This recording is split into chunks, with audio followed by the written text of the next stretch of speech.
So Apple announced security upgrade because some Israeli firm was able to get on their devices the day before they announced new iPhones. And so I wonder if the new iPhones have to be updated already.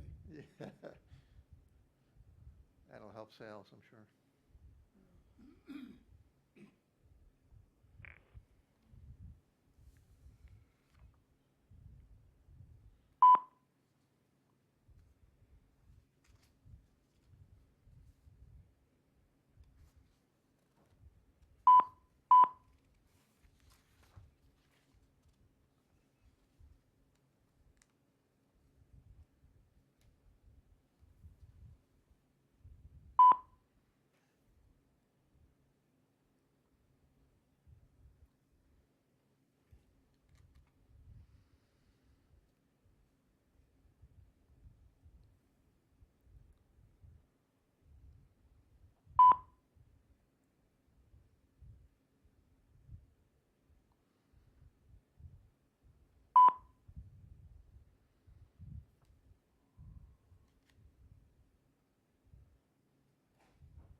Good afternoon, everyone, and welcome to the Delaware Public Service Commission meeting of September 15th, 2021. Oop, just need to unmute them.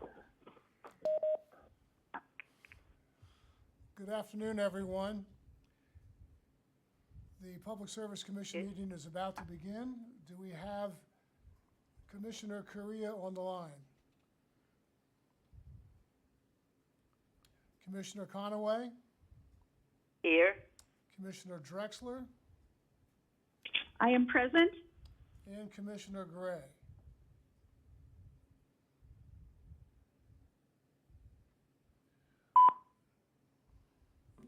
We have a quorum. I'm sure that both Commissioner Correa and Gray will say hello very shortly.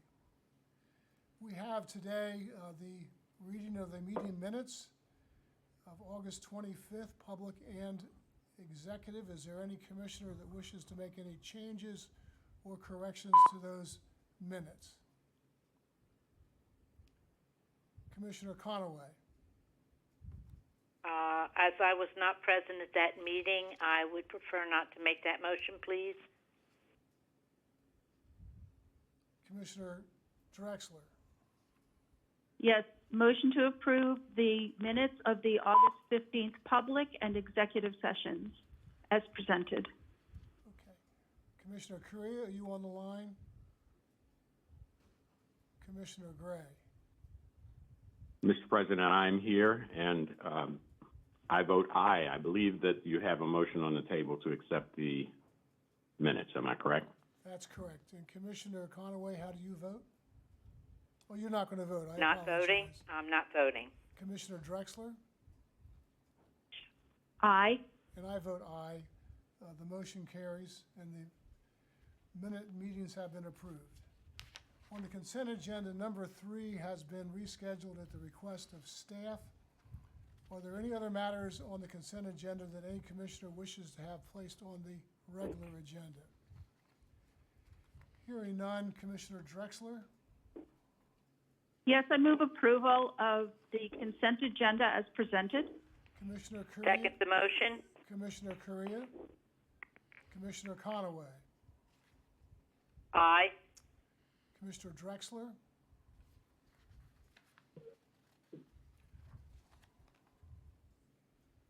Commissioner Gray? Aye. Commissioner Drexler, you may be on mute. Yes, aye. And I vote aye. Did you hear me? Yes, I do now. Okay. And the motion, Okay, thank you. the consent agenda is approved. Next, we have the regular agenda. The first matter on the regular agenda is in the matter of the adoption of rules and procedures to implement the renewable energy portfolio standards. And we have Mr. Walsh to explain the application to us. Thank you, Chairman, Commissioners. Tom Walsh, Deputy Attorney General, on behalf of Commission staff. I'll be very brief as to the background as it concerns this order. This is proposed order number 9871. And just brief background why we're here.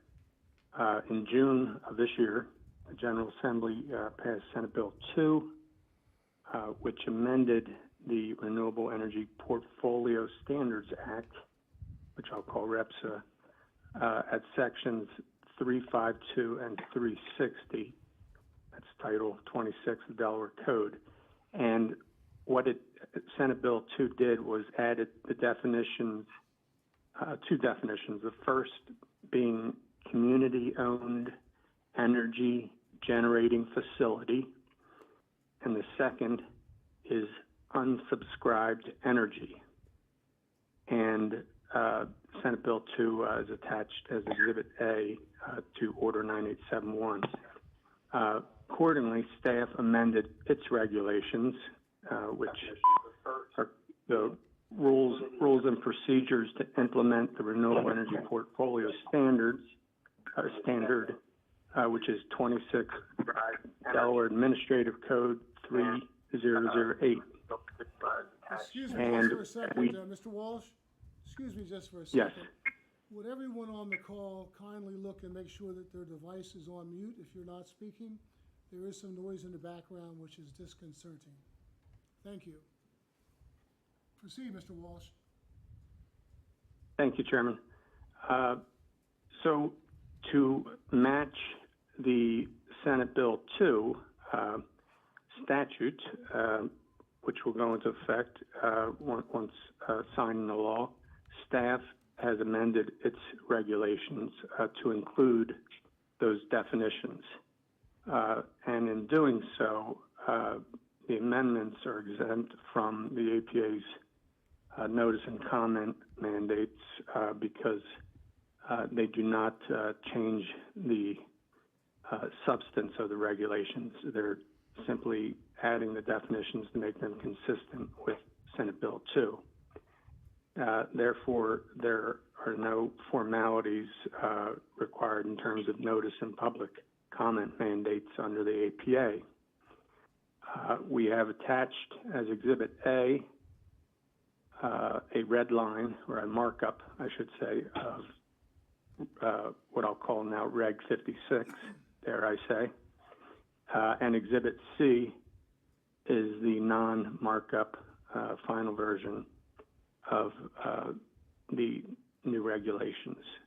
And the order also directs the Commission Secretary to transmit a copy of the order along with Exhibits B and C to the Registrar of Regulations to be published in the October 1st, 2021 edition of the Delaware Register of Regulations, and provides that the effective date of the amendments shall be later of October 11th, 2021, or 10 days after publication in the Register of Regulations. Based on the foregoing, staff respectfully request that the Commission approve Order 9871 as submitted. Thank you very much, Mr. Walsh. Commissioners, do you have any questions of Mr. Walsh? And Demi, I know, is present here in the hearing room, so he's available for questions as well. No questions, Mr. Chair. This is Commissioner Gray. I'd like to make the motion that the Commission adopt Order number 9871 as submitted. I second. Drexler. Thank you very much, Commissioners Gray and Drexler. I just want to, as part of the discussion on the motion, express on behalf of the commissioners our appreciation to staff for the very quick work that they did in getting together actually a pretty long and complicated documents here. As I'm going to see when I have a chance to sign, it's an inch or two thick over there. So I know that Demi was involved in, Mr. Executive Director. Who was leading? This was Demi, Pam Knotts, and Bill O'Brien. So Pam Knotts and Bill O'Brien and Demi, thank you so much for your great work in getting this product out into our consideration. Anybody else have any comments they'd like to make? All those in favor signify by saying aye. Aye. Commissioner Correa? Commissioner Connell, okay. Commissioner Conaway? Aye. Commissioner Drexler? Aye. And Commissioner Gray? Aye. And I already voted, so the proposed order 9871 has been approved. Thank you, Mr. Walsh. Number two Thank is you. in the matter of the adoption of rules and regulations to implement the provisions of 26 Delaware Code, Chapter 10, relating to creation of a competitive market for retail electric supply service. This is the PSC regulation docket number 49. Mr. O'Brien. Thank you, Chair Winslow and Commissioners. Bill O'Brien on behalf of Commission staff. So what you have before you is proposed order number 9883, which, if approved, issues proposed amendments to the Commission's net metering rules relating to community energy facilities in accordance with Senate Bill 2. The Governor, as you may be aware, is scheduled to sign Senate Bill 2 into law this Friday. As you recall, in July of this year, the Commission reopened this docket, which is regulation docket number 49, and directed staff to draft and circulate proposed amendments in accordance with Senate Bill 2. Staff did that with Dimi Kazar-Arif doing the heavy lifting, along with Pam Knotts. Staff circulated the draft to the stakeholders who participated in the drafting of Senate Bill 2, including the Consumer Protection Unit of the Department of Justice, the Public Advocate, Delmarva Power, DENREC, Sierra Club, Delaware Solar Energy Coalition, Caesar Rodney Institute, DMEC, the Delaware Electric Cooperative, the SEU, and the Coalition for Community Solar Access. Staff reviewed the comments from the stakeholders, and I would say incorporated in some manner a majority of the comments. Staff also engaged a consultant to review the draft. Staff completed the draft amendments last Friday, which is when we sent it to the commissioners for today's meeting. We also sent a copy to the registrar's office, knowing that before they would publish it in the Register of Regulations, they would go over it very closely for consistency with their drafting manual. I'm telling you this because they've already made a small number of stylistic recommendations, as well as catching a few numbering issues, which, with your permission, staff will incorporate into the copy that you will sign today and which will be sent back to the registrar for publication. Nothing substantive, of course, was altered from the draft sent to you last Friday. And if you are interested, I can go over the changes at this time before you sign the order. So proposed order number 9883 directs the Secretary to send the proposed amendments to the registrar for publication in the October 1st edition of the Register and to cause public notice of this rulemaking to be published in 2 newspapers. The notice sets deadlines for public comment and schedules a hearing before the Commission on the proposed regulation on November 17th, 2021. With that summary, staff asks that you adopt proposed order number 9883 with the few recommended changes from the registrar. Thank you. Thank you, Mr. O'Brien. And once again, kudos to the same team that I referred to earlier. Commissioners, do you have any questions, or do you wish to have those changes read into the record, or have any comments? Commissioner Drexler? I have no comments, and I would like to make a motion to adopt order number 9883 as amended. I'll second. Commissioner Gray. Is there any discussion on Commissioner Drexler's motion? Hearing none, Commissioner Correa? Commissioner Conaway, Aye. Commissioner Drexler, Aye. Commissioner Gray, Aye. and I vote aye as well. That is, matter passes and has been approved by the commission. Thank you very much, once again, Mr. O'Brien. Number three is. Thank you. Number three is in the matter of the application of Delmarva Power and Light Company for an increase in electric base rates and other miscellaneous tariff changes. I believe this is a change required by the last findings we made. I would, since this is a Delmarva Power and Light matter, just like to express on behalf of the Delaware Public Service Commission the appreciation we all feel for the 150 plus or minus men and women who have been in the New Orleans area for the last 3 weeks, helping to put together and back to normal a rather chaotic electric grid down there. So those of you who are in hearing of my comments on behalf of the commission, we would greatly appreciate it if you make sure that our feelings and our comments with respect to our appreciation to those personnel are forwarded. So thank you, men and women of Delmarva Power and Light. And then we'll hear from Mr. Geddes, who I believe is on the line. Mr. Commissioner Chair, Gray. this is Commissioner Gray. If you don't mind, just 30 seconds. As a supplement to your appreciation for Delmarva, I'd like to also thank Delmarva for their quick response in trying to reconnect the customers in Wilmington, Delaware, who likewise were flooded out by the remnants of Hurricane Ida. They were very proactive on the scene at time zero, trying to get all of these customers and residents reinstated with their utilities. So on behalf of the commission, thank you again for what you've done in Wilmington as well. Thank you, Mr. Chair. Thank you, Mr. Gray, Commissioner Gray. Do we have anyone who would like to make a motion with respect to this matter? Commissioner Gray. I guess we need to hear from. Yes. I guess probably be appropriate if I let Delmarva Power and Light talk after I've made comments about them. Ms. Schultz, Courtney Schultz? Thank you. Actually, Chair Winslow, today you have Pam Scott.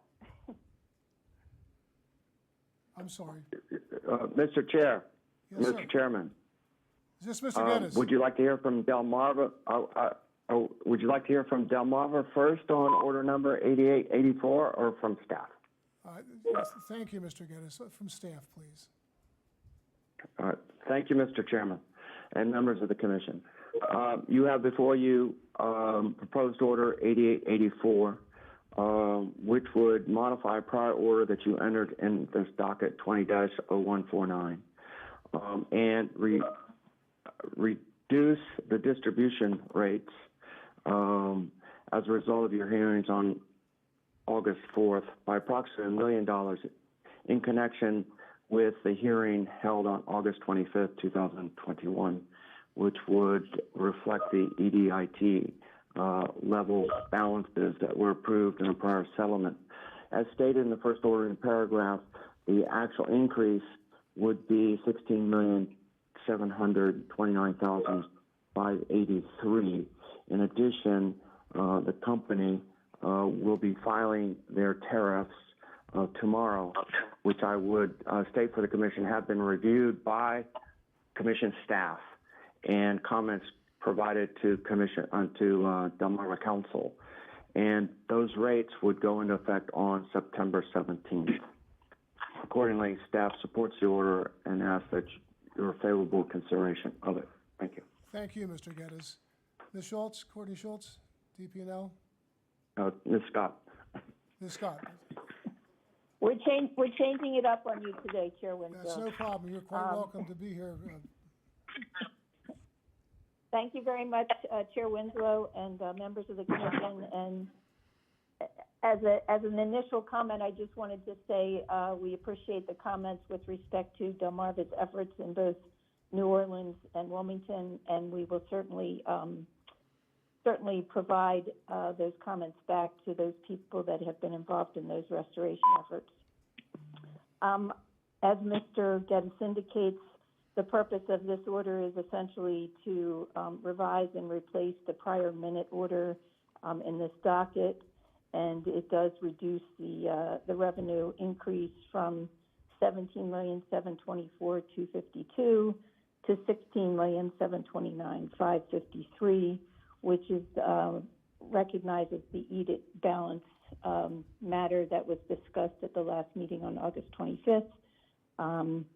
Tariff sheet, revised tariff leaves, as Mr. Geddes indicated, will be filed tomorrow. Rates go into effect on September 17th, and we will thereafter be quickly filing a rate refund plan so that we can start processing refunds for customers.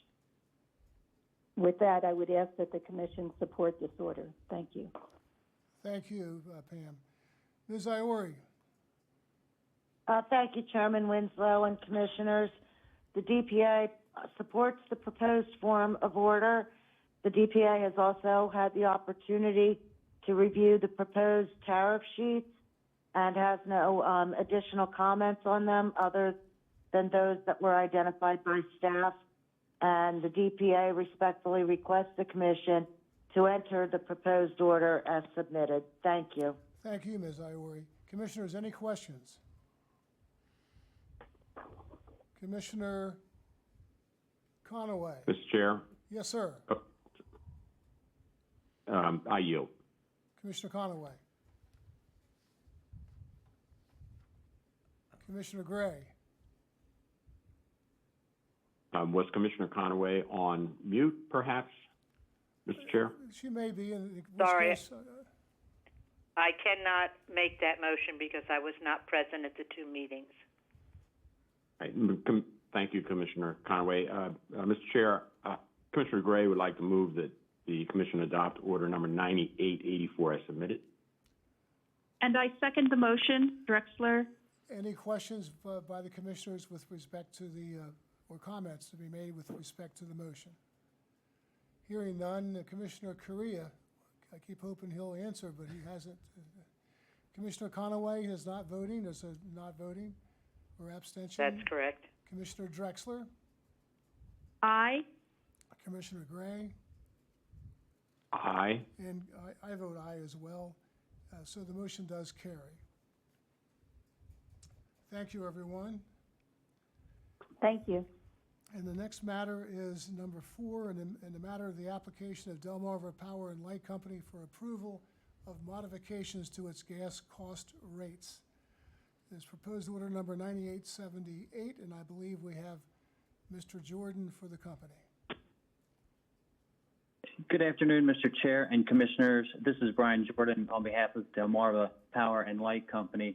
And this is in front of the Commission, Order 9878, and this involves Delaware's annual gas cost rate filing. And with Order 9878, what it does, Your Honors, is it makes, excuse me, it puts into effect on November 1st, 2021.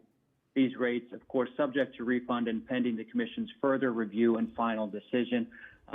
It also includes public notice that sets deadlines, various deadlines for this case, including the deadline to comment or offer objections, which is November 29, 2021.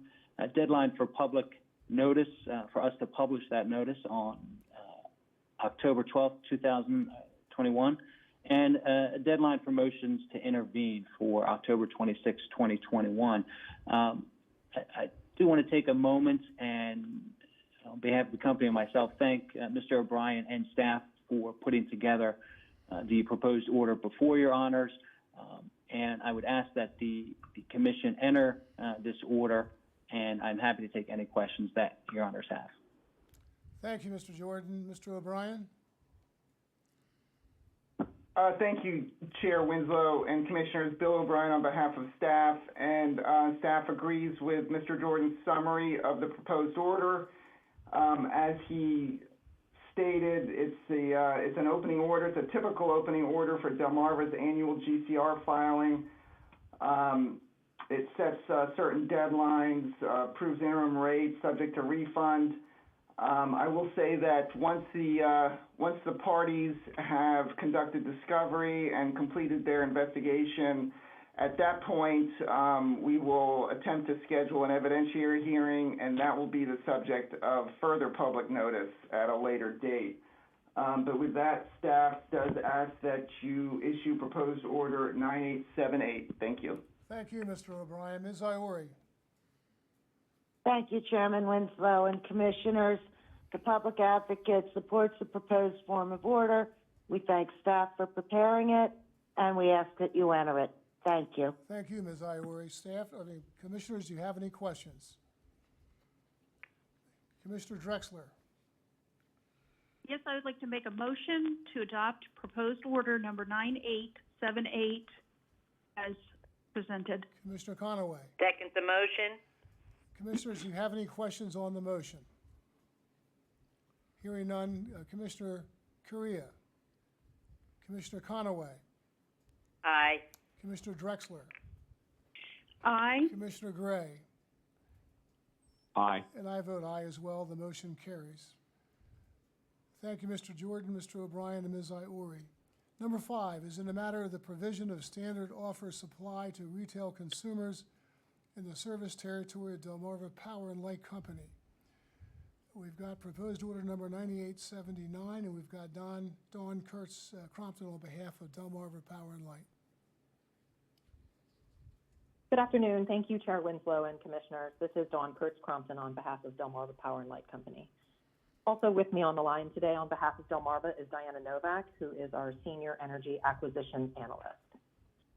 You have in front of you for consideration today order number 9879, which approves Delmarva Power's proposed changes to the Standard Offer Service, or SOS, procurement process. By way of background, on August 17, 2021, Delmarva submitted to the Commission its proposed changes to the upcoming 2022 SOS procurement cycle and procurement process in Delaware. Our filing included a summary of the 2022 SOS procurement improvement process proposals, along with redlined and clean versions of our request for proposals for full requirements for wholesale electric power supply in Delaware, dated October 6, 2021, which are the RFP, and clean and redlined versions of the 2021 Full Requirements Service Agreement, or FSA. Finally, the filing included a Delaware SOS stakeholder list to whom the aforementioned documents were provided. In our filing, we request that the Commission approve the following changes to the respective SOS procurement process documents. This included minor changes to both the RFP and FSA agreement, as well as a handful of changes with respect to bid collateral and edits to address the PJM capacity auction in the RFP and FSA documents to conform with this Commission's order number 9838 with respect to capacity price updates for residential and small commercial contracts. These proposed changes are more fully outlined in staff's memo and in proposed order 9879. On August 3rd, 2021, Delmarva held an SOS procurement improvement process meeting for interested stakeholders and did not receive any objections to its proposed changes. Delmarva would like to thank staff and Ms. Knotts for their preparation of this proposed order and memo, and we appreciate that we were afforded the opportunity to comment. We are in agreement with the form of order presented to you today and therefore respectfully request that the Commission approve order number 9879 as submitted. Thank you. Thank you very much. Mr. O'Brien. Thank you, Chair Winslow and Commissioners. Bill O'Brien on behalf of Commission staff in this matter. Staff agrees with the company's summary of proposed order number 9879. Staff also supports your approval of the proposed order. And staff would like to thank the DPA and Delmarva Power for assisting in drafting this order, which approves Delmarva's proposed changes to its SOS procurement process, as explained in the order and in staff's memo and in the application. So with that, we ask that you accept proposed order number 9879. Thank you. Thank you, Mr. O'Brien. Ms. Iori?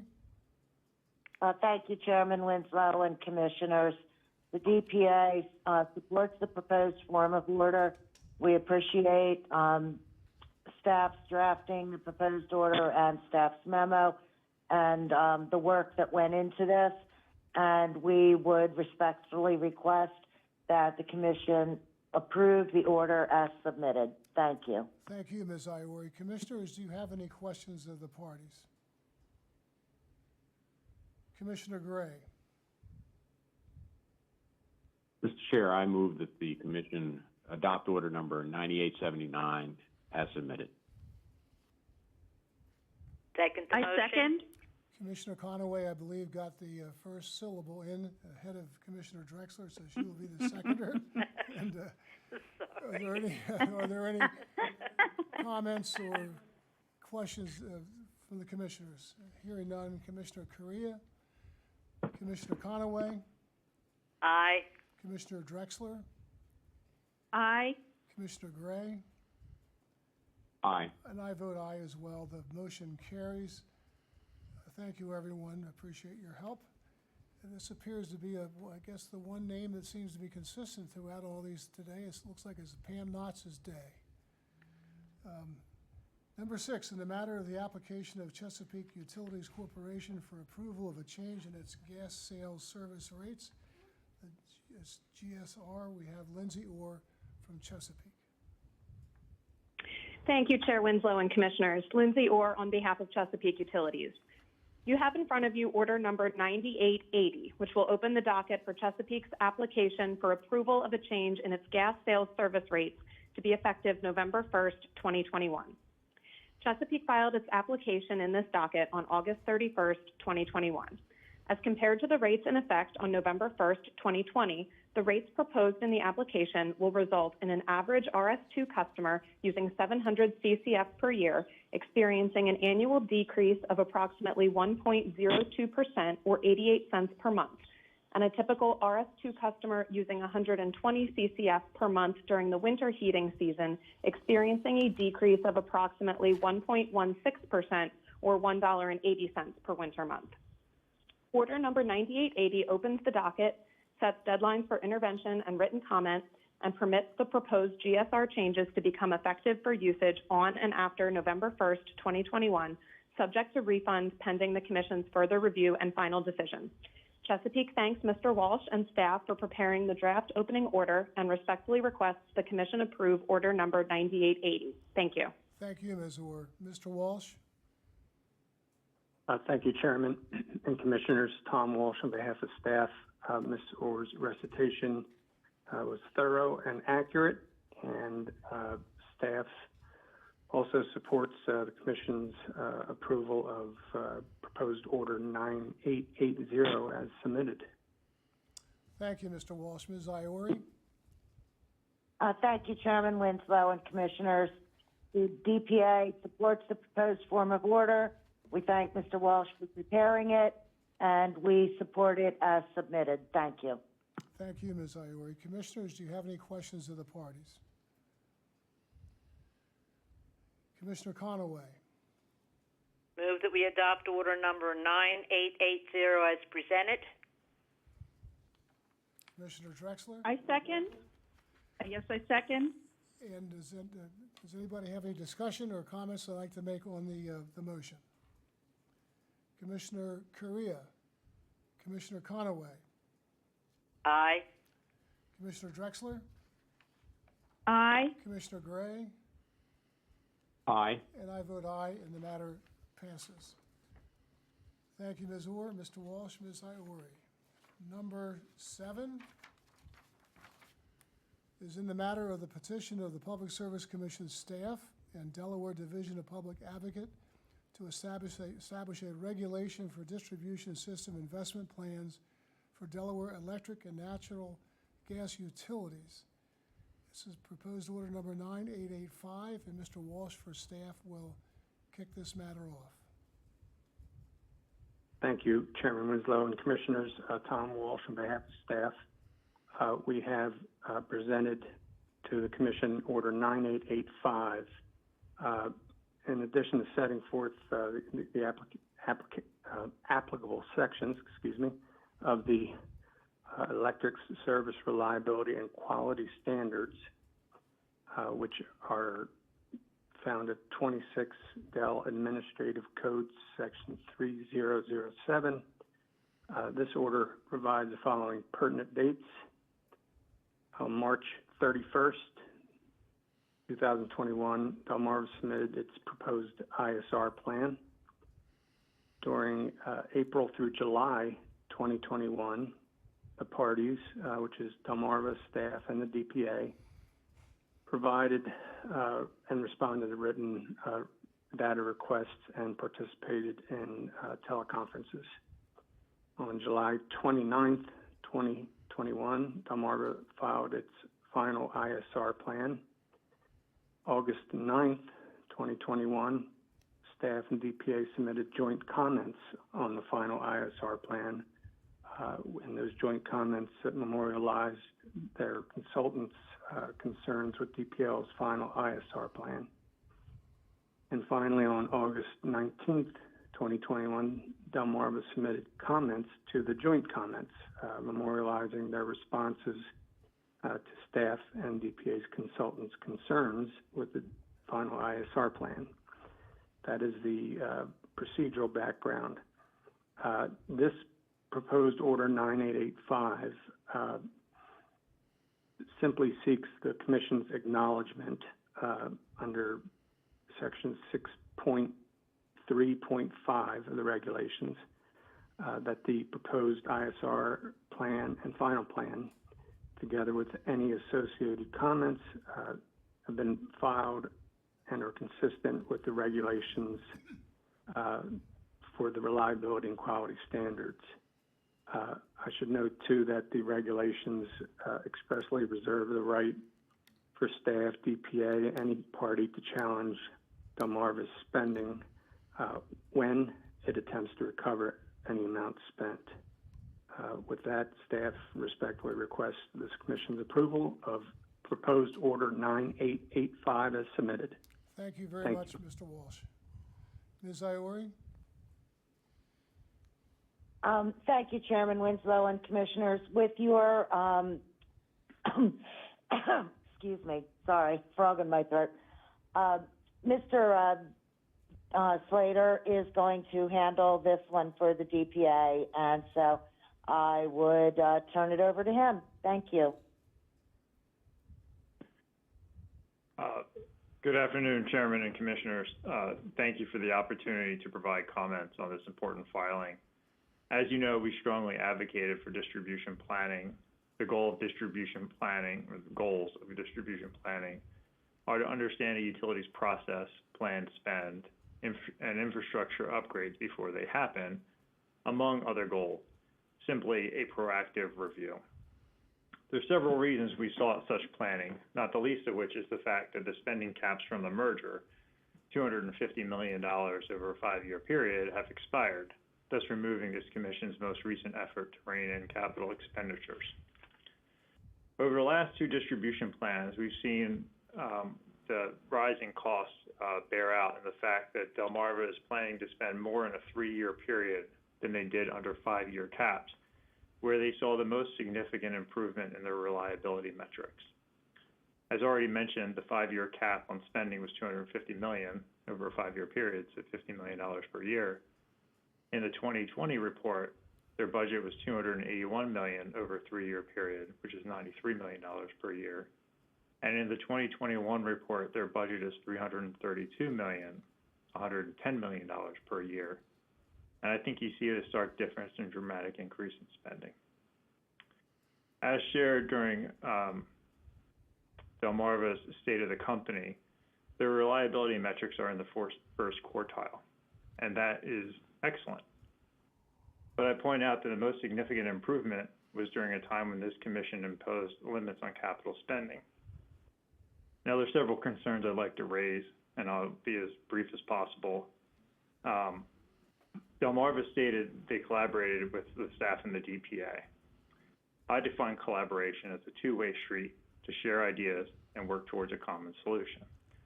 What occurred during the past few months was not what I consider collaboration. It was Delmarva dismissing our legitimate concerns, then going forward to do as they want, regardless of our suggested alternatives that might achieve the same or similar reliability results, but which may cost less, which would translate into lower rate base and therefore lower rates.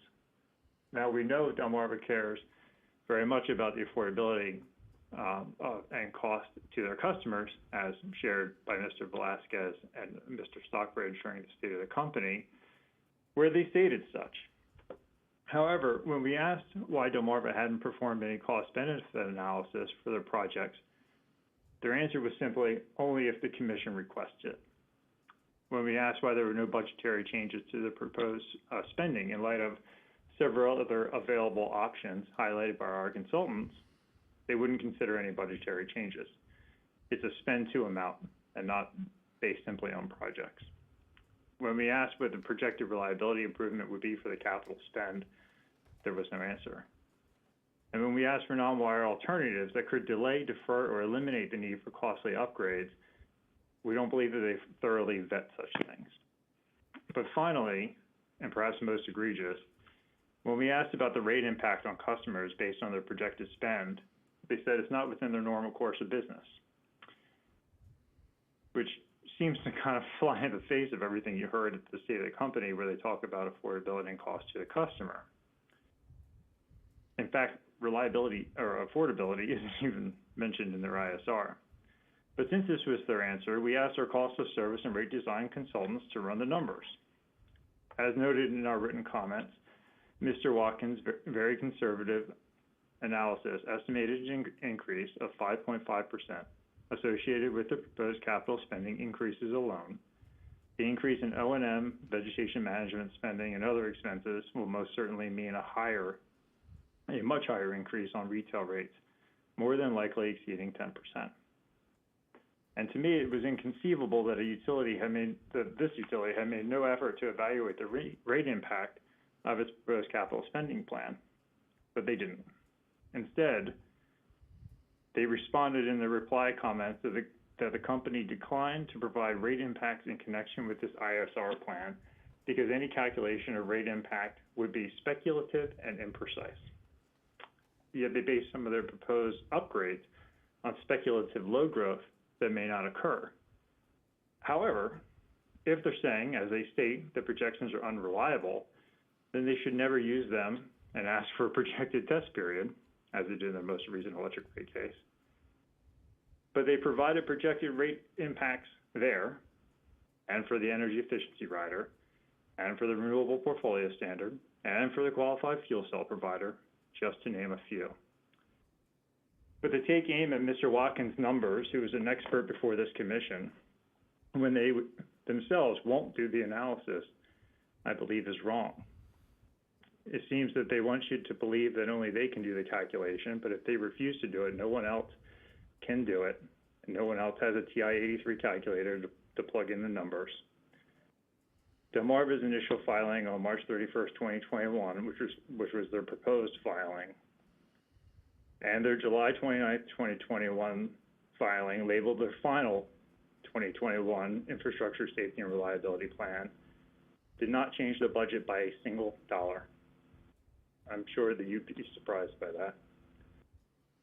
Similarly, the 2020 plan also did not change the budgetary number by a single dollar, which just further highlights that Mr.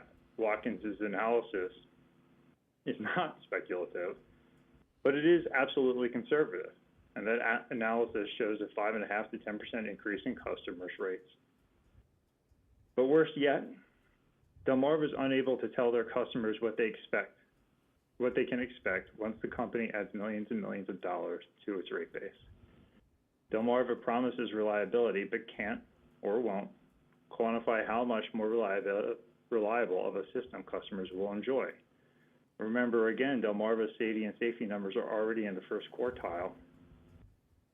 I understand your role in this docket is to merely acknowledge that a plan was filed and complies with the language of the regulations. But it's the intent of the regulations that I am deeply concerned about. Delmarva wants you to do nothing more than acknowledge the plan.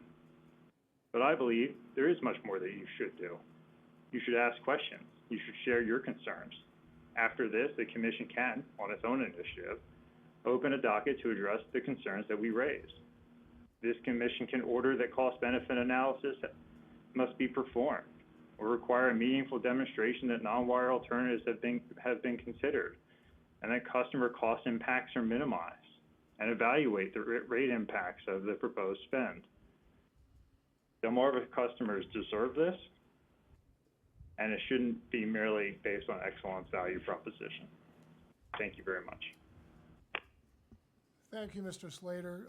I believe, I can't speak for all the commissioners, obviously, but I do believe that the commissioners came prepared for the purpose stated on the agenda, and I think that perhaps your comments ask us to go much further afield and much deeper with respect to this ISR plan. And unless the other commissioners feel that they're capable and prepared to go forward, I'm inclined to limit this to what's on the agenda. Commissioners, any comments with respect to my comments? Mr. Chair, Commissioner Gray. sorry.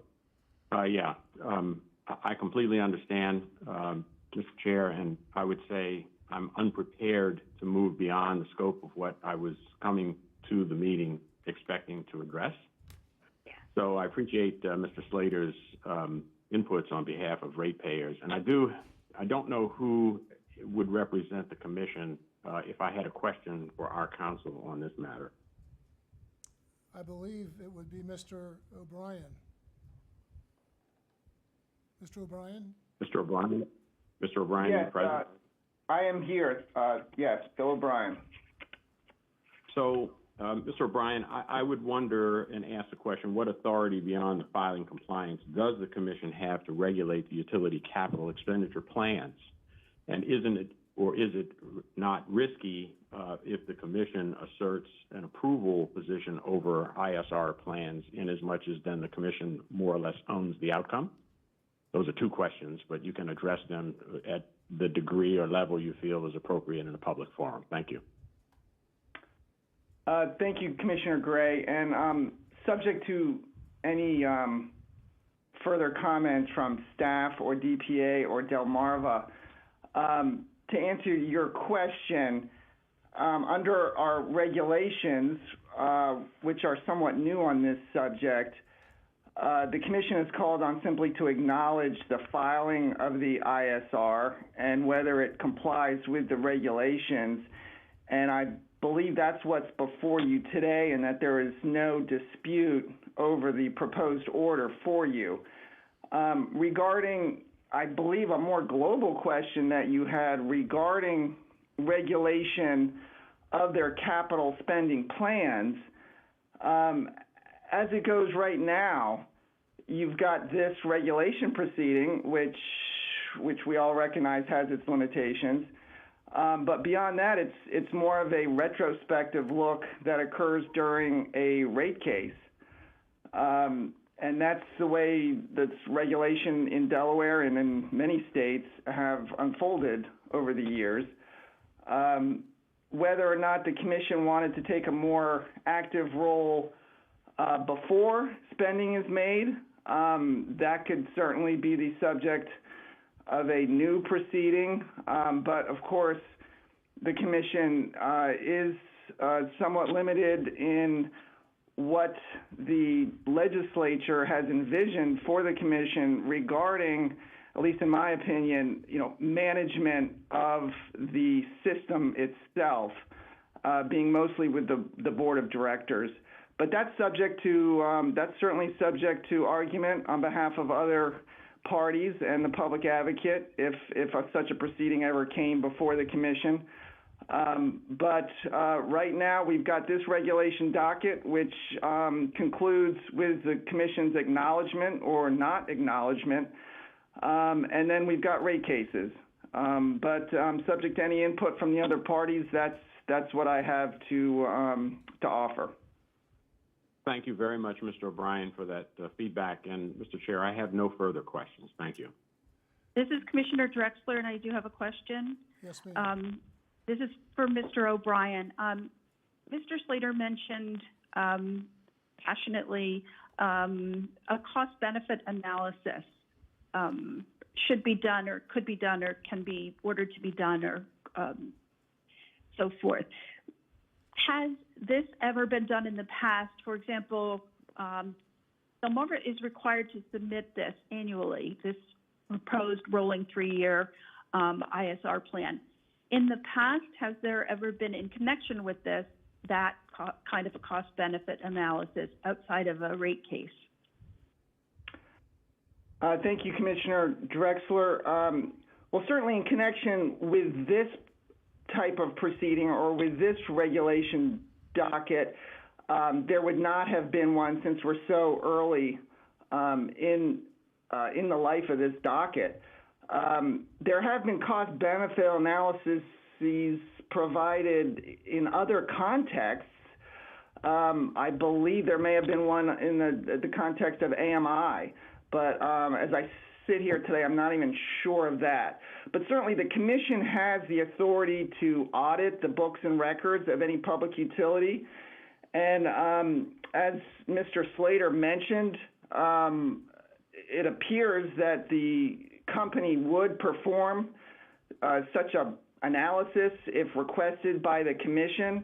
And I do think that that would be appropriate and consistent with the Commission's authority under its statute. So that could be something done outside of this docket, within this docket, or elsewhere. So, but yeah, it's not unheard of for utilities to provide cost-benefit analyses before a particular capital project. Thank you. I have no further questions. Is Dawn Mr. Kurtz- Chair, this is Commissioner. Yes, Commissioner Gray. Yes, I was just going to express to you that if there was someone to present information from the perspective of Delmarva, I would be quite interested to hear that. But it sounds like you were just headed to invite them to speak. Thank you. Thank you, Commissioner Gray. Dawn Kurtz Crompton, please, for Delmarva Power and Light. Yes, thank you again, Chair Winslow and members of the Commission. This is Dawn Kurtz Crompton on behalf of Delmarva Power and Light Company. And I want to thank you for your patience in advance as I present on this very important topic. As Mr. Slater mentioned, this is the second year that the company has filed its Electric Infrastructure Safety and Reliability Plan, or ISR plan, pursuant to Title 26, Section 3007 of the Administrative Code, subsection 6. The company is required to submit its rolling 3-year ISR plan on an annual basis. As the Commission is now well aware, the Commission's role with respect to the company's ISR is to review and acknowledge the plan in accordance with subsection 3.5 of the regs. As acknowledged by the draft order that has been presented to you, Delmarva's ISR plan was developed pursuant to and fully complies with the process set forth in subsection 6.2 of the regs. As an initial matter, I would like to address the troublesome request that was made of this Commission, namely the joint comments requested that this Commission take unwarranted action to reduce the company's budget and to cap its anticipated spending, as further set forth by Mr. Slater in his comments. As this Commission is aware, and as Mr. O'Brien spoke to briefly, the regulations do not authorize such action.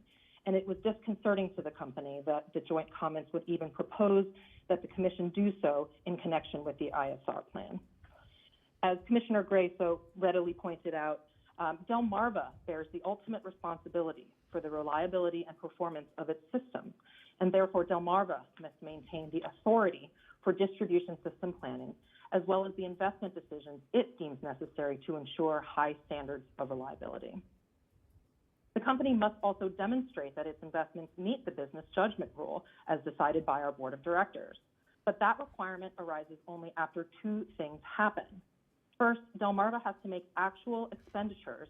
And second, Delmarva has to come before this Commission and seek recovery of any such investments and rates, either via rate case filing or a DSIC filing.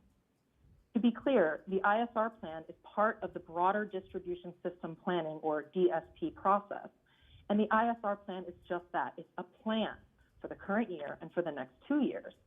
It is not a promise to adhere to an exact project cadence, and the ISR budget is intended to provide a snapshot of insight into the company's DSP process. The expectations for distribution system planning are dynamic, and they will invariably shift along with ever-changing conditions that are required to maintain safe, adequate, and reliable service.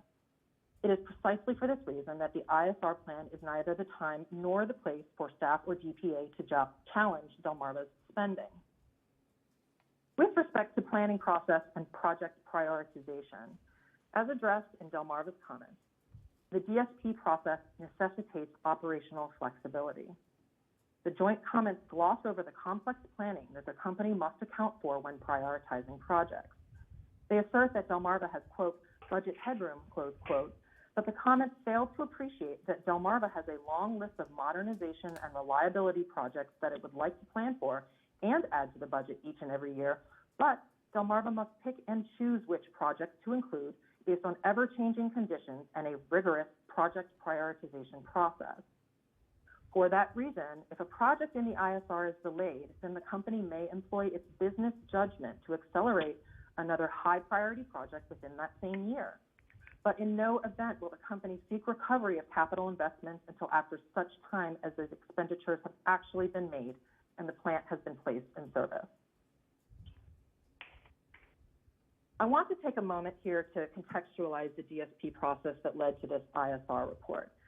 Staff, DPA, and Delmarva, as Mr. Slater mentioned, engaged in months of protracted discussions and negotiations in order to vet and agree upon the regulations as promulgated in Section 3007 and subsection 6.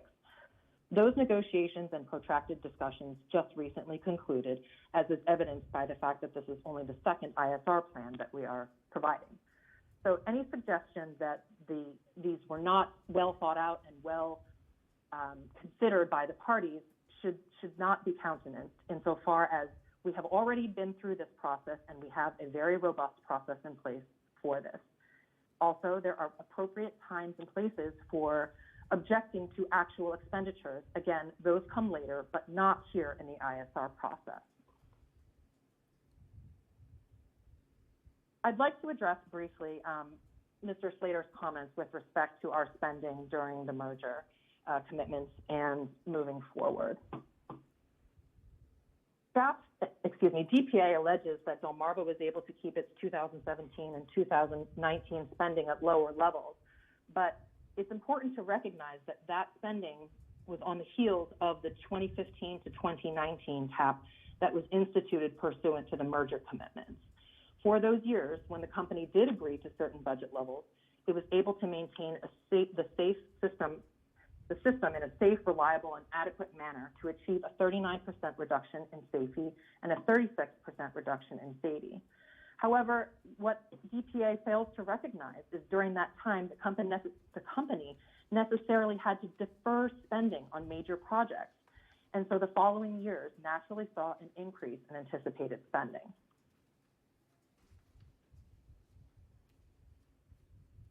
Also, the DPA and the joint comments allege that, quote, the company makes no attempt to select low-cost options and in order to defer massively expensive options which have little or no likelihood of ever being used and useful.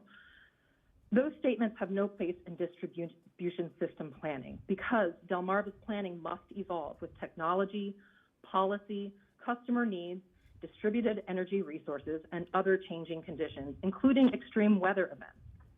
The company is constantly evaluating various electrical alternatives to meet system needs and to deliver the most reliable service to its customers. We must consider multiple factors and costs to arrive at the best and most reliable solution. Advantages and disadvantages of each solution are thoroughly evaluated, and all alternatives are proposed to internal authorization committees for appropriate level of challenge and review.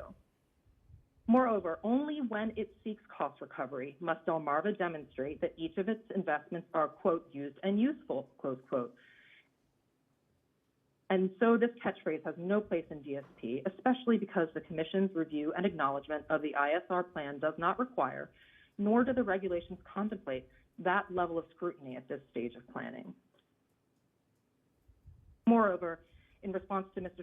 Slater's comments, and as set forth in the state of the company that Delmarva presented to the Commission on June 23rd of this year, the company's reliability improved dramatically from 2012 through 2020.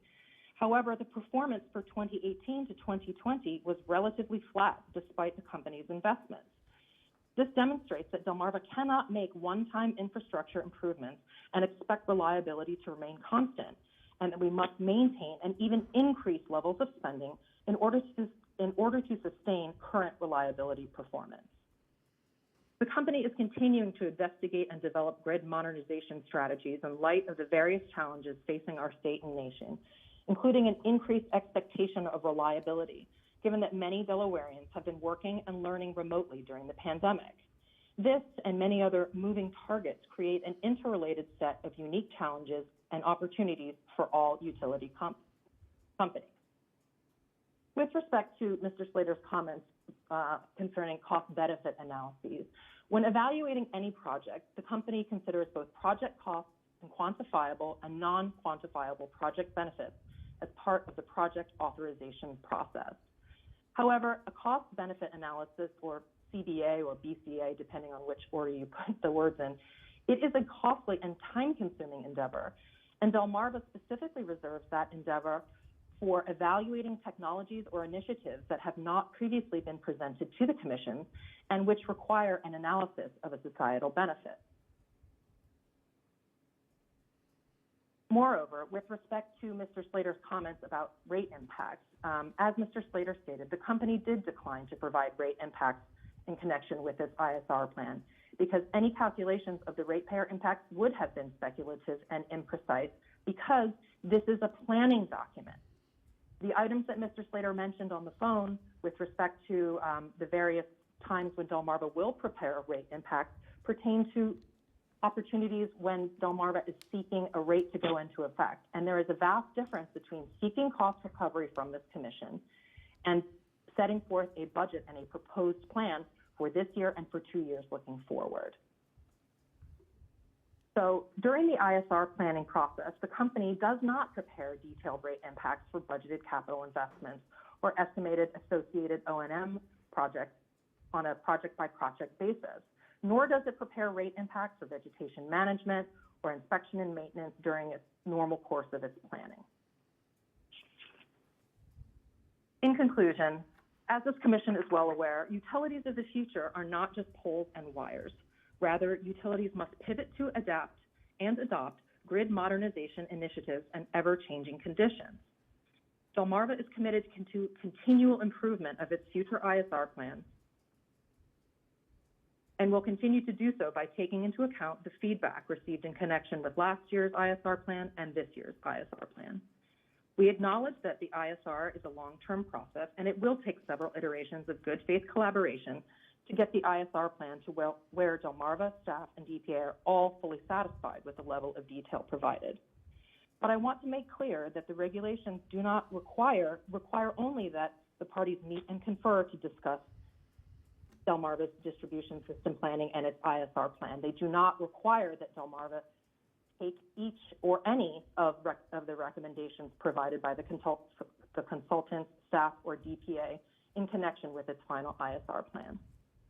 The same holds true for the Long Range Distribution Plan, or LRDP, the first of which is required to be filed next year as set forth in subsection 6.1.1 of the regulation. The company expects that its LRDP will include strategic direction and more robust information on non-wire alternatives and grid modernization in light of the various challenges facing our nation and our state.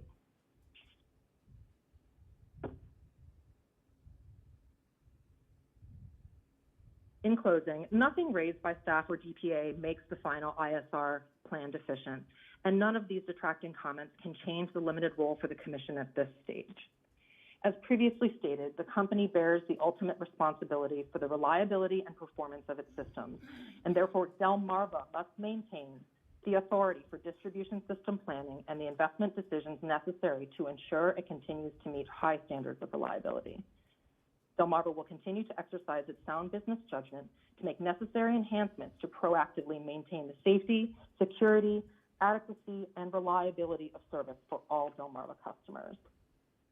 Delmarva and its employees are rightfully proud of their efforts in sustaining best-in-class utility service to its customers in Delaware, and we therefore respectfully request that the Commission acknowledge the 2021 to 2023 ISR plan as consistent with all requirements in the regulations, and we respectfully request that Order 9885 be approved as presented today. Thank you. Thank you, Ms. Dawn Kurtz-Crompton.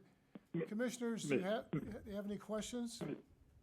Mr. Chair, may I comment since mine was evoked probably 24 times. Well, you know, Mr. Slater, our sort of decision-making process here today is really fairly limited. I think that you made some good points, and Ms. Crompton, Kurtz Crompton made some good points, but the real issue is whether or not, as the last sentence that she said was probably what we're here about. So if you've got comments with respect to that, that's okay, but other than that, I really don't think it's necessary to prolong this conversation, which is very interesting and informative, but which we are not going to take any action on today. Yeah, I'm just saying if somebody evokes your name 24 times, they ought to have a chance to at least provide a comment back about perhaps the reliability or the commission's, the fact the commission has actually opened their own investigation under 13152, which I know the commissioners are very well aware of. But, when you talk about reliability being flat from 2018 to 2020, there is an economic theory that comes into play, which is the law of diminishing returns. I'll happily leave it at that. I challenge whenever somebody says, that something is speculative, the company does that too. And they did that in this case, where they speculate load growth that they don't actually project to see, and they had admitted such. But I'll just leave it at there, and I appreciate those couple seconds. Thank you. Thank you for proving my point, Mr. Slater, and thank you for your comments. I'm sure that at the appropriate time we'll have a chance to listen to far more of your opinion about it. And I would say, just as a general proposition, that Mr. Slater did yeoman's work to get this thing past the legislature, and his intent, I believe, on behalf of the DPA, and I'm sure staff probably agrees with this, and frankly I do too, was to have the staff and DPA working more closely with Delmarva Power and Light with respect to the future, the expenses that were going to be incurred, the impact upon ratepayers. And I would dare say that we'd also acknowledge the fact that DP&L has the responsibility of managing and keeping our grid safe and secure and reliable, and we're not going to impose upon them in any way. But I think that Delmarva Power and Light should recognize the fact that the whole purpose of this procedure we're going through is that to have DP&L and staff to have an earlier input into the planning process that DP&L goes through, and to make their positive and constructive comments with respect to spending known in advance of a rate case. So we can avoid these sort of arguments in a rate case, because both parties will be listening together and doing what's in best interest of the grid as well as the consumers. So I won't go any further than that, and I would ask if any commissioners have any questions of the parties. Commissioner Gray. Yes, Mr. Chair. I'd like to move that the commission adopt order number 9885 as submitted. Commissioner Drexler. Yes, I second. Any discussion with respect to the motion? Commissioner. Mr. Chair, I have two comments, I guess. I think when I think about a plan, it doesn't mean that that's actually what gets implemented. Some parts of that are merely a dream unless that piece of the plan actually gets implemented.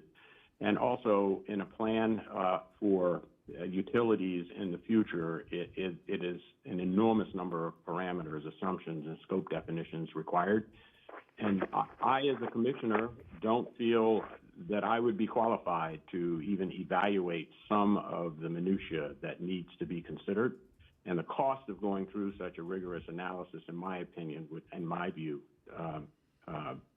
outweigh any savings, perhaps, that consumers would realize. So, in today's matter, the scope issue is just on whether or not the compliance requirement has been fulfilled, and I feel surely that it has. So, I'm going to vote aye.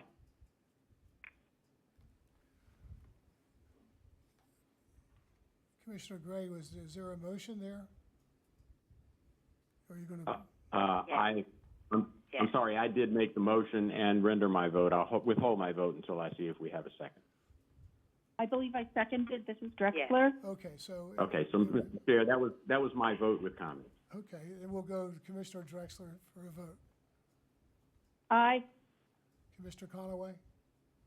Aye. Commissioner Correa? I vote aye as well. The motion carries. Thank you, everyone. That was interesting. Next matter is a hearing schedule, and there's nothing on the hearing schedule. Is there anyone here or on the telephone line from the public that wishes to make public comment to the Public Service Commission? Mr. Hardigan, our Executive Director, is next. Thank you, Chairman Winslow and Commissioners. Commissioner Gray had previously requested that we provide an update on some regional energy issues that we're tracking at PJM and FERC. So I'll invite some members of our regional energy team to do that, starting with Dimi Kuzikaro. Good afternoon. Yep. Can you hear me? Yes, sir. Good afternoon, Mr. Chairman, Commissioners. Thank you for the opportunity to present today. My name is Dimi Kojuharu. Sorry, Mr. Hardigan, can you get the speakers right up next to and into a microphone, please? He is there, but he just has to speak up a little bit. Oh, I'm sorry. Can you hear me better, Commissioner Gray? Yes, now I can. Hi, so my name is Dimi Kojuharu. I'm an analyst with the Commission. My colleagues and I have several PJM and regional energy items that we wanted to brief you on. As Executive Director Hardigan said, that was a request by Commissioner Gray. So without further ado, next slide. So I'm going to cover the Speak into the microphone, though. I know you have to look around, but it's difficult. But so I'm going to cover the first two topics, and then Samuel will cover the quadrennial review, and then we have Malika and Mr. Hardigan will also cover the last few items. So without further ado, run up next slide, please. So if you recall from our last update before the Commission, Delaware is part of a study group facilitated by PJM. Early this year, our state and several other coastal states submitted offshore wind scenarios to PJM for a study. Mike, excuse me for a second, Demi.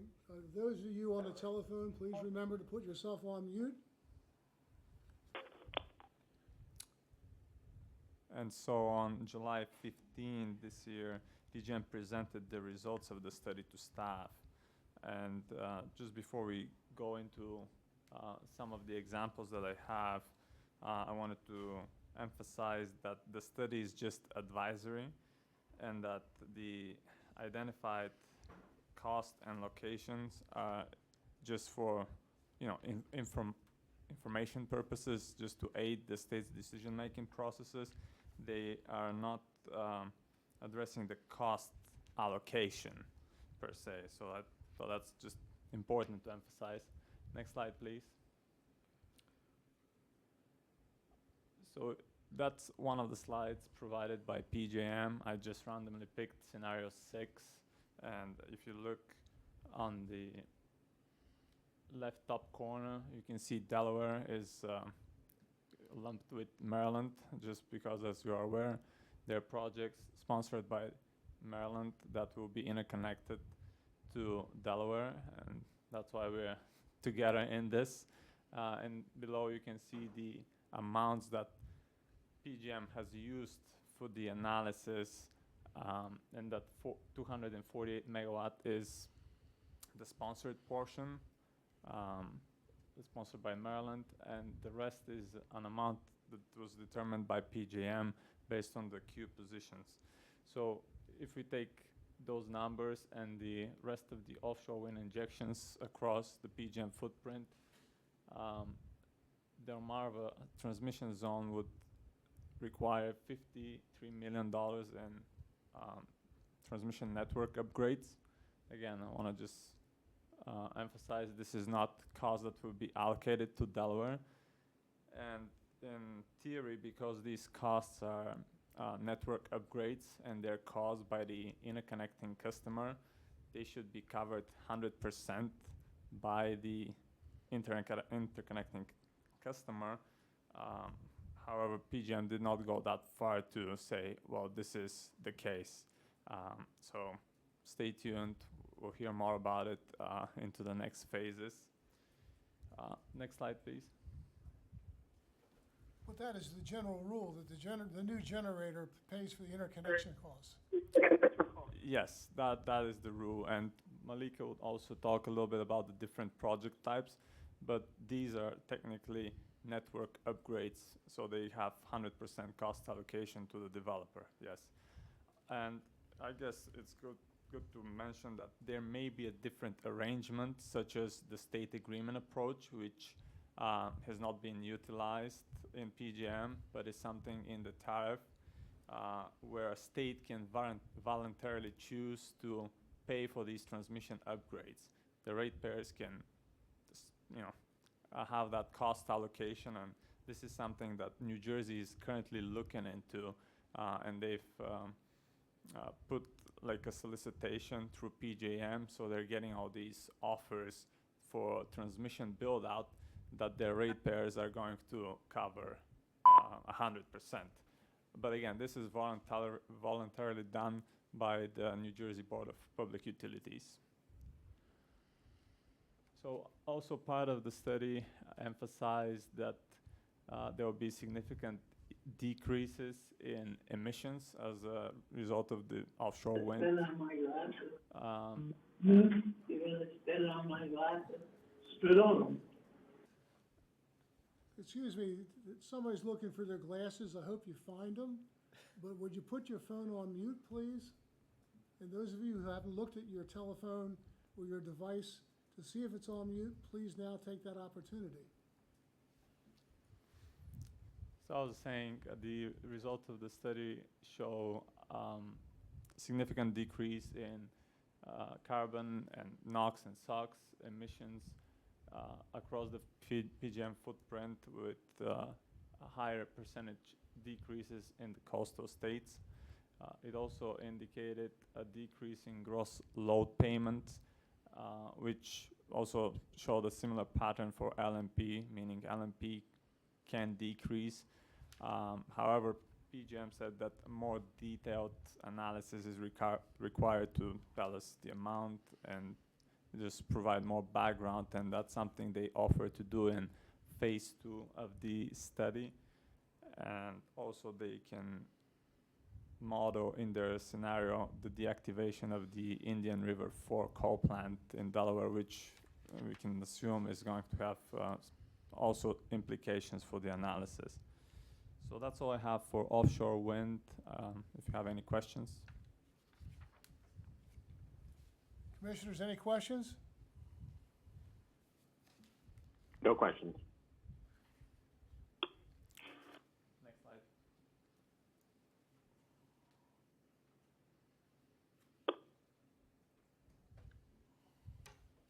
Next slide, please.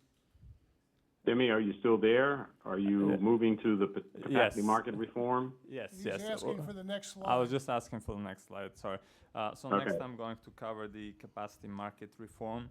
I'm just going to focus on the changes that occurred since our last update in March. As I indicated last time, PJM initiated a capacity market reform split into 2 phases. Phase 1 was supposed to tackle the minimum offer price rule, also known as the MOPR, and phase 2 focuses on on much broader changes to the capacity market. So phase 1 concluded when can you go one slide back, please? I'm sorry. Phase 1 concluded when PJM filed their proposed revisions to the MOPR on July 30th, 2021. And our staff and OPSI was generally very happy with the filing, as it provided exemptions to a large number of generating facilities, including Bloom, under the so-called legacy policy exemption.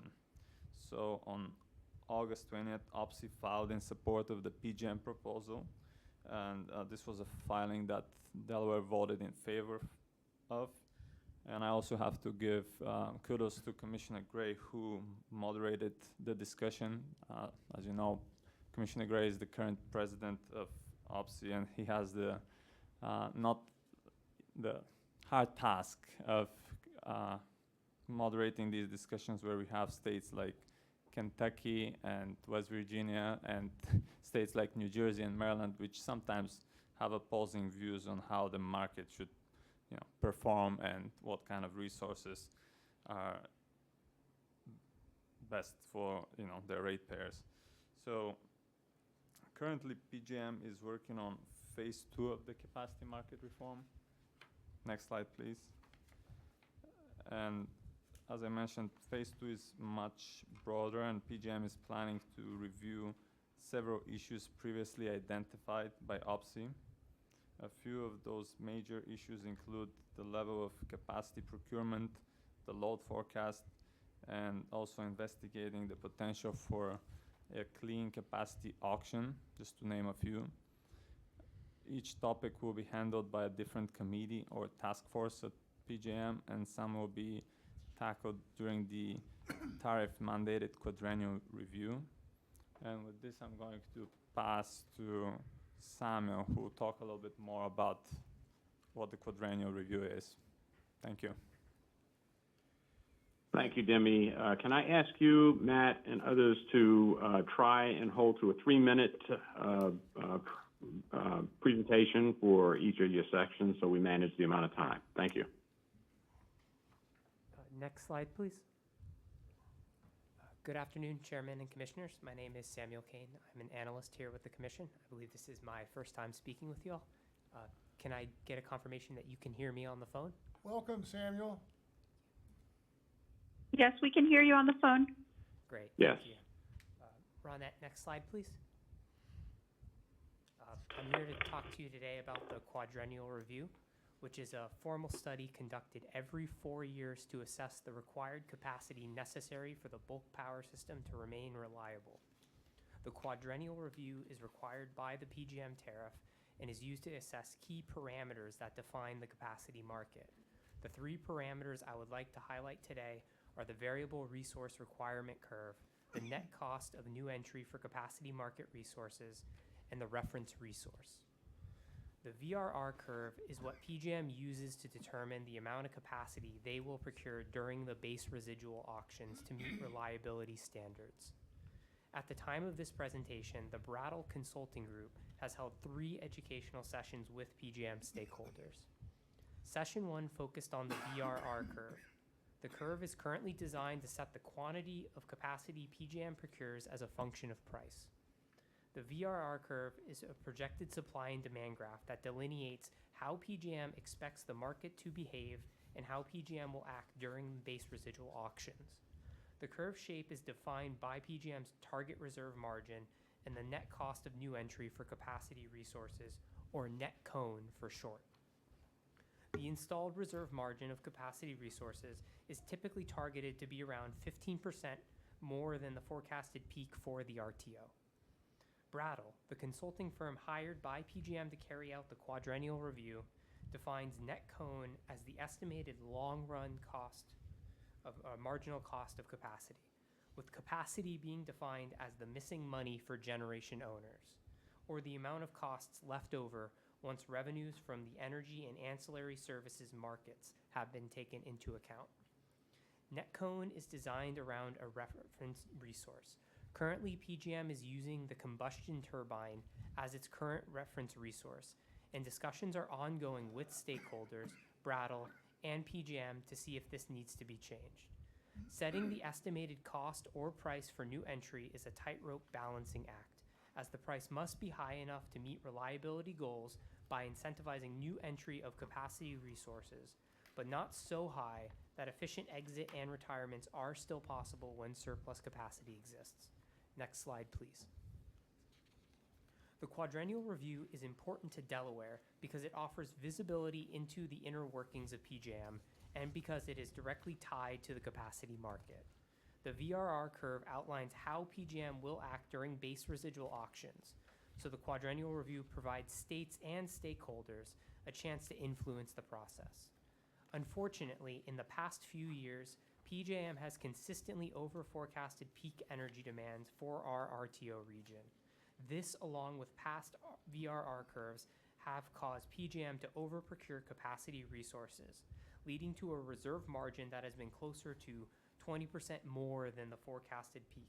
From our perspective, these decisions burden our ratepayers with unnecessary capacity payments. Staff is currently listening in on the quadrennial review meetings and will follow this topic through the PJM process. Thank you. Thank you very much, Sam. Mr. Chair, I think you've got your mic a little too close or some papers ruffling, so if there's a way to manage that, we might hear some of the other presenters a little better, just as a heads up. Thank you, Sam. I apologize, but when it goes from one, I guess, exhibit to another, I've got to move one piece of paper back, so. So I don't know how, what I'm supposed to avoid. All right, If I want to look at what he's presenting, I got to change the page, so to speak, but I'll try to do it quieter. But I guess, Sam, what you said is that my recollection is that PJM has a 16% reserve margin. So what I'm hearing is that more than double that is actually being procured under the present rules that PJM operates by. That is correct, Mr. Chair. So obviously, it's in our best interest to have the rules changed, I would believe. Yeah, Mr. Chair, if I could chime in here, that's a very good observation. And one of the previous discussions on capacity, one of the things that PJM is looking at now is load forecasting, because remember, the modeling for load forecasting is always looking historically at averages. But now we have so many extreme events, it's pretty tough to say that load forecasting is going to be accurate into the future.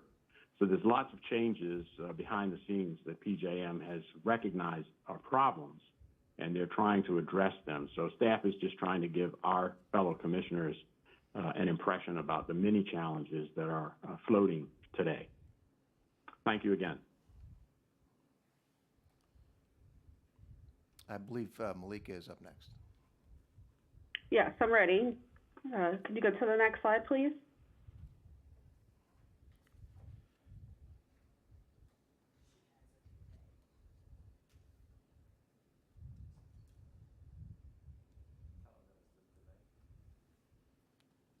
Yeah, there is a little delay. Malika?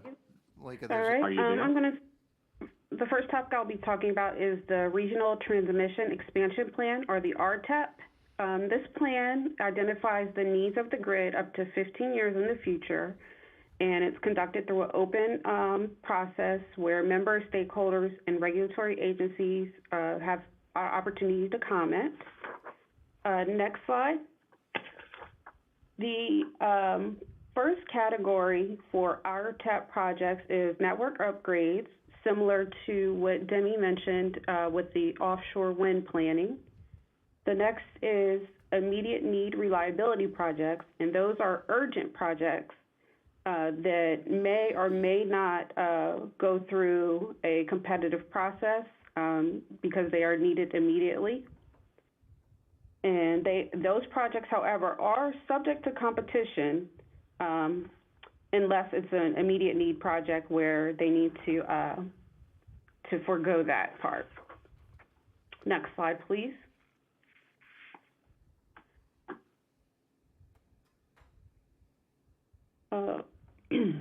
The two categories that I will focus more on today are baseline projects and supplemental projects. The baseline projects ensure compliance with the national and regional reliability standards, and those projects are open to competition. The fourth category is the supplemental projects, which, according to FERC, are exempt from competitive bidding process. And there are four categories that those can fall under: customer service, equipment or material condition, performance and risk. That's when material needs to be replaced for example, you have wood poles that woodpeckers have damaged. Then there's operational flexibility and efficiency, and then infrastructure resilience. The supplemental projects are identified and developed by transmission owners, and the supplemental projects may also address reliability issues for transmission facilities that are not considered under the North American Reliability Corp, NERC, requirements or PJM's criteria.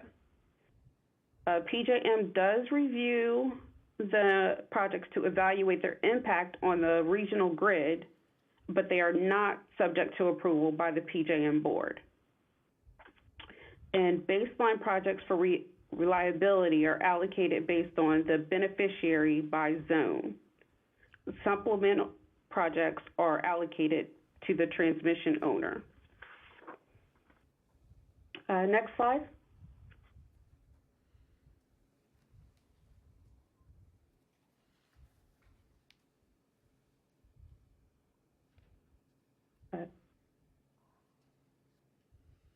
Slide 14, please. There we go. This slide demonstrates the bulk electric system that is located in the state of Delaware. We tend to only think of Delmarva Power when we talk about electric in Delaware, but the RTO PJM is responsible for the planning of the co-op, the DMAC, which is the municipalities, and ODEC, which is located in part of Virginia. Next slide, please.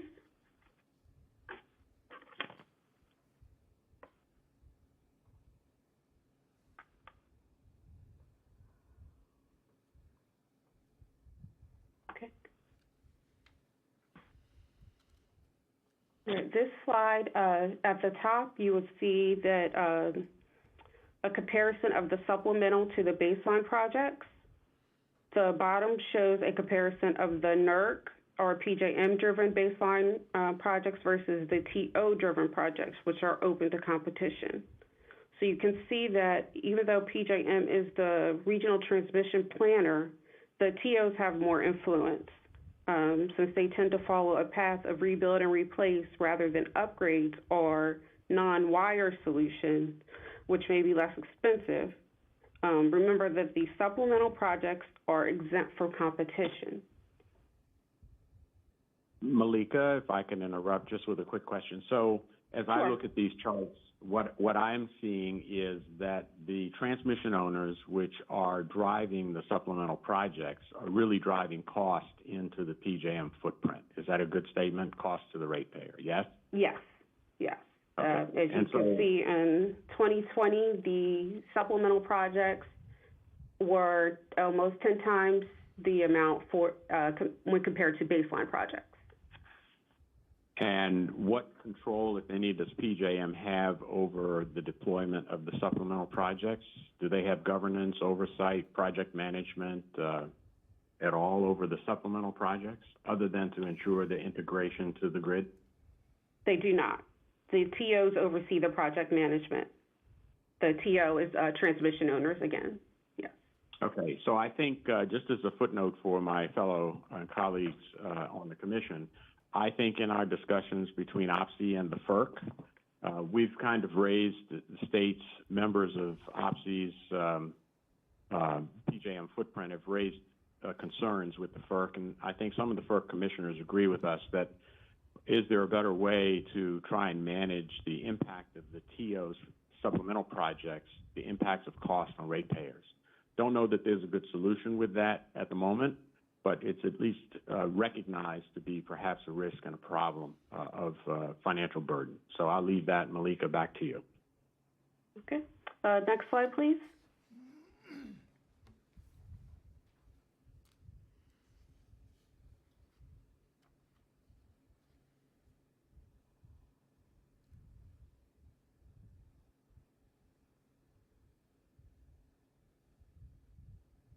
Okay, this slide is showing the baseline and supplemental projects by PJM zone.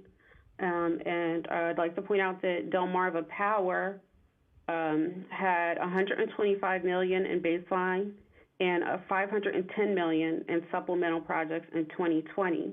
That's that top arrow. And then at the bottom, there are smaller arrows to 3 smaller projects that are located in the Delmarva zone, but they are in ODEC.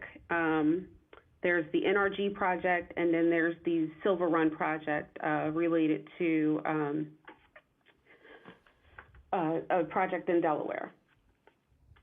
Malika, Next one other slide. quick question. Oh, yes. Malika, one other quick question. The NRG, this is not going to include any consequential costs associated with the taking Indian River out of service yet. Right. These are as of 2020 numbers. Okay, got it. Thank you. You're welcome. Next slide, please.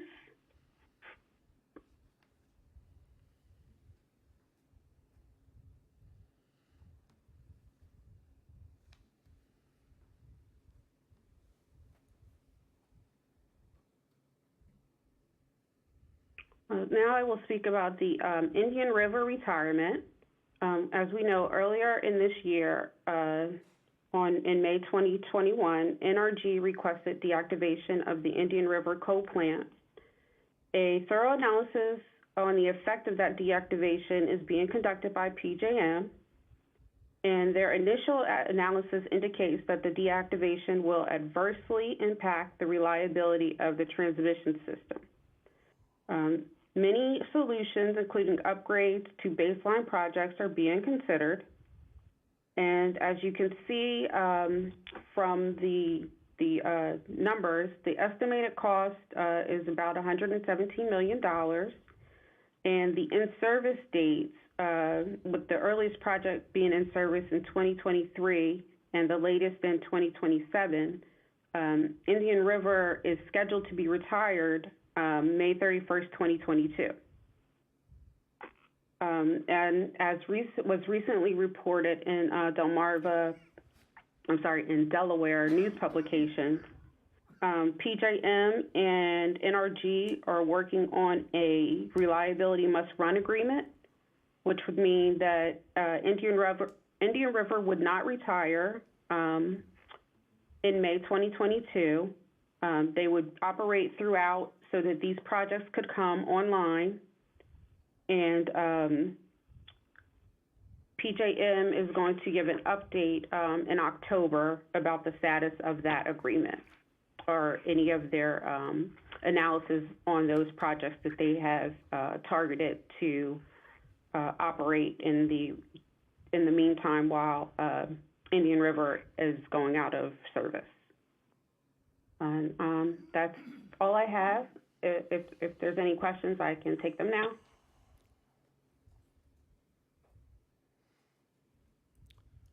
Okay, and I think the next topic is to Matt.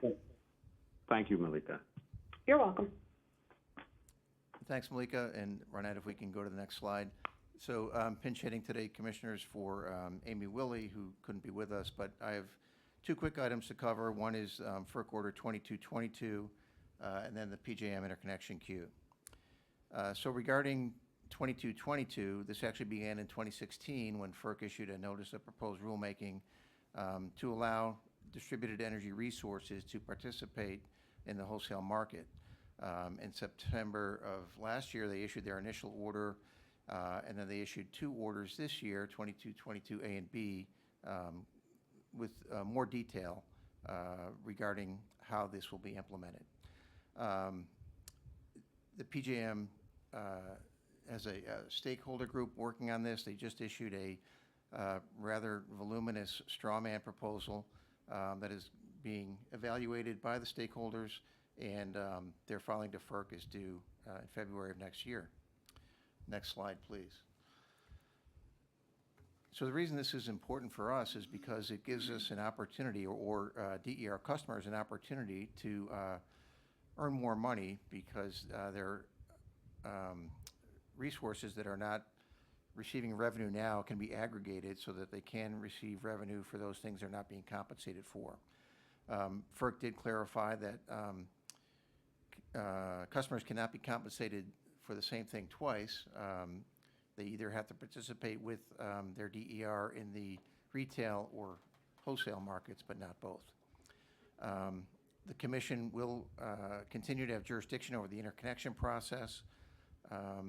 Delmarva Power and all distribution utilities can also perform the role of an aggregator. That's currently being discussed in the stakeholder meetings. And staff has been in regular contact with Delmarva regarding how the order will be implemented. Of course, the devil is in the details, and once we have more clarity on that, we'll provide another update to the commission. Be happy to take any questions on 2222. If not, the last thing I have is the interconnection queue. Of course, the interconnection queue is how new resources get into the PJM market. There's, I believe, unanimous belief that the queue is not working as efficiently as it could or as it has in the past. So there's two working groups trying to address that. One is the policy work group, and the other is the process reform task force. So the issue is that there's a whole lot of new intermittent renewable resources being introduced into the queue.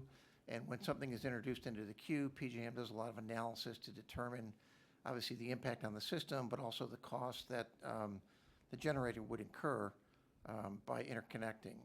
So that analysis takes a lot of time, and that's part of the reason why the queue is backlogged.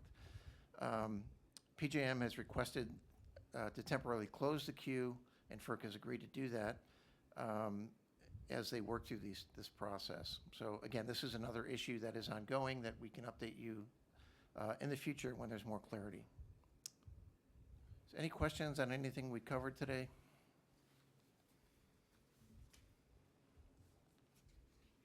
No questions, but just a couple of summary comments, if you don't mind. First, I want to thank Demi, Sam, Malika, Matt, and Amy, who wasn't here today. Did I miss anybody? If I did, speak up now. I just want, in front of my fellow commissioners, to note that these folks worked really hard to help keep me informed with respect to the myriad of issues around PJM, such that my leadership of OPSI can be somewhat effective. And it has been a whirlwind, I must say. We were going to have the OPSI's annual meeting in October here in Delaware at the riverfront.